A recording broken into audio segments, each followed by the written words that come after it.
Bonjour, bonjour. Je rends grâce au Seigneur pour le privilège qu'il me donne encore ce matin d'être parmi les vivants. Je me réjouis abondamment du fait qu'il a pourvu que nous tous nous soyons encore vivants. Et c'est une grâce.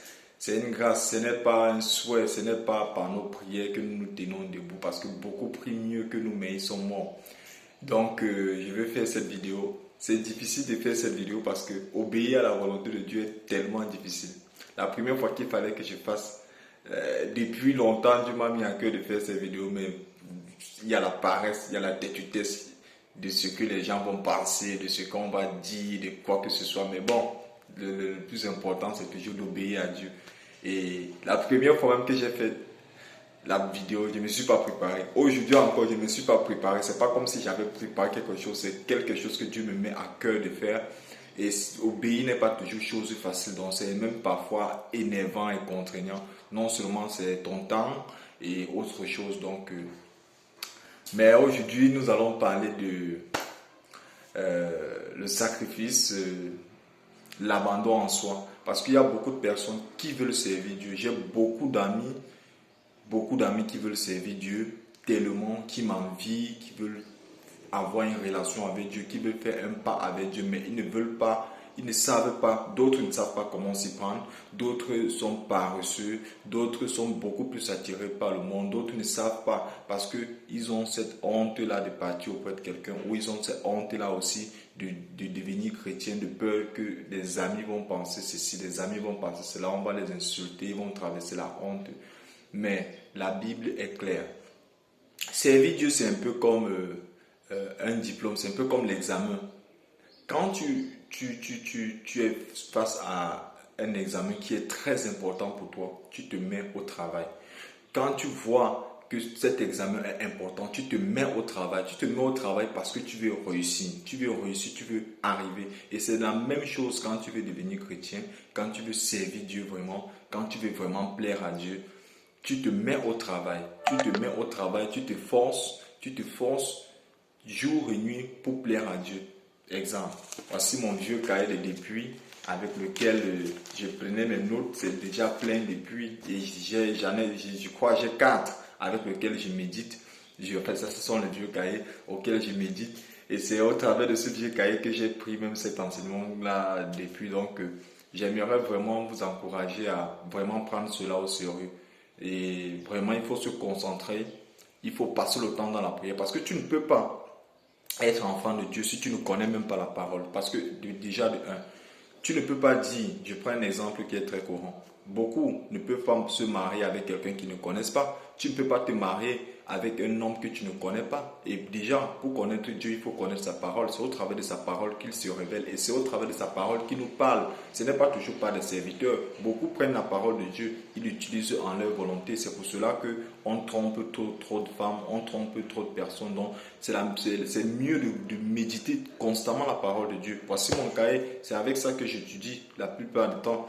Donc, et beaucoup de fois, je rentre dans ces anciens cahiers pour prendre ce que Dieu m'avait parlé. Donc, il n'y a pas seulement ton cahier d'aujourd'hui, il y a ton ancien cahier que tu dois étudier. Donc, c'est important de dire de passer le temps dans la parole de Dieu. Tu ne peux pas être enfant de Dieu sans toutefois connaître sa parole.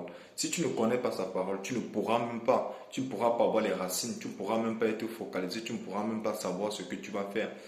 Bon, le passage auquel j'aimerais qu'on travaille, j'aimerais beaucoup parler, c'est le passage de Luc 9, le verset 23, qui dit: si quelqu'un veut venir à moi, qu'il renonce à lui-même, qu'il se charge chaque jour de sa croix et qu'il me suive.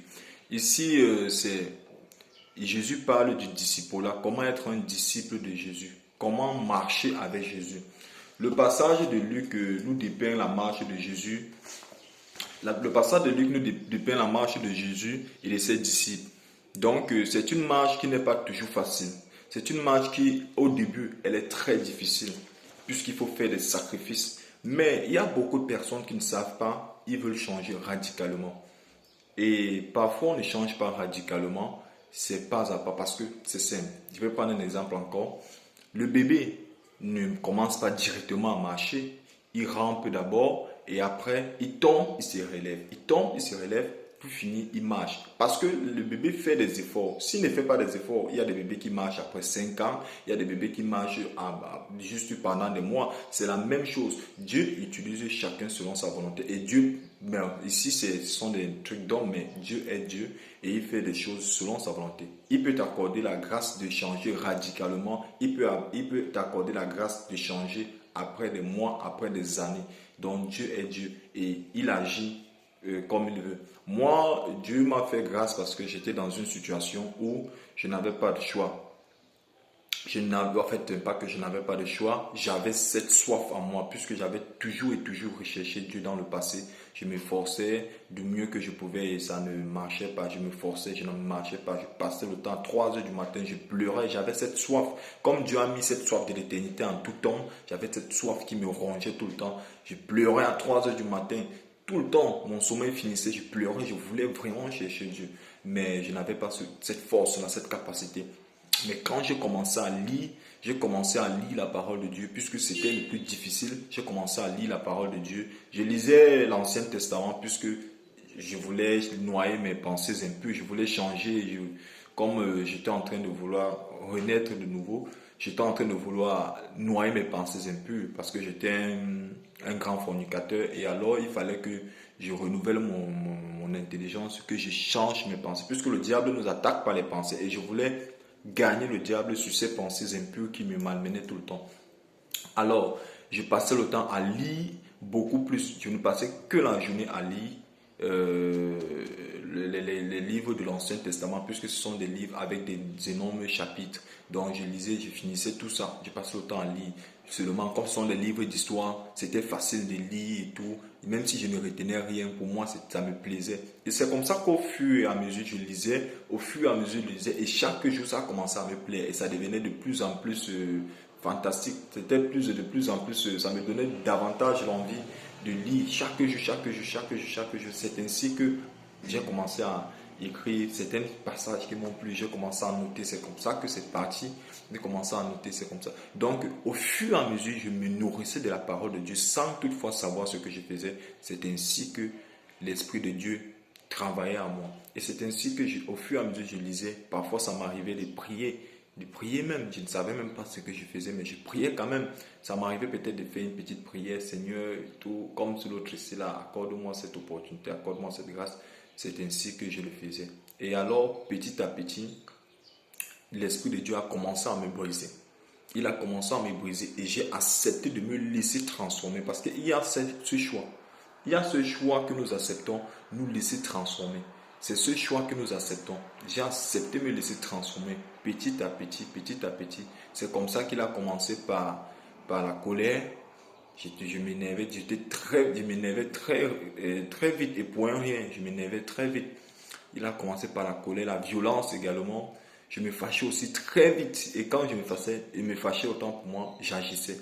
Donc c'était un peu ça. Il a commencé à me briser. Commencé par les pensées impures premièrement. Après les pensées impures, il a commencé à me briser. Après le brisement de la colère, de la violence, ça a commencé par la télé. Et je ne savais pas pourquoi. Quand je voulais visionner, je ne parvenais pas à visionner. Dès que je mets un film, je veux regarder ce film, mon cœur me fait comme si ça veut s'arrêter. Mes yeux font comme si je ne sais même pas comment vous expliquer. J'étais obligé de fuir. C'est quand je fuis que je fuis la télé, je fuis même, je ne vais pas rester dans ma chambre que j'ai le courage maintenant en fait, que je me sens un peu vivant.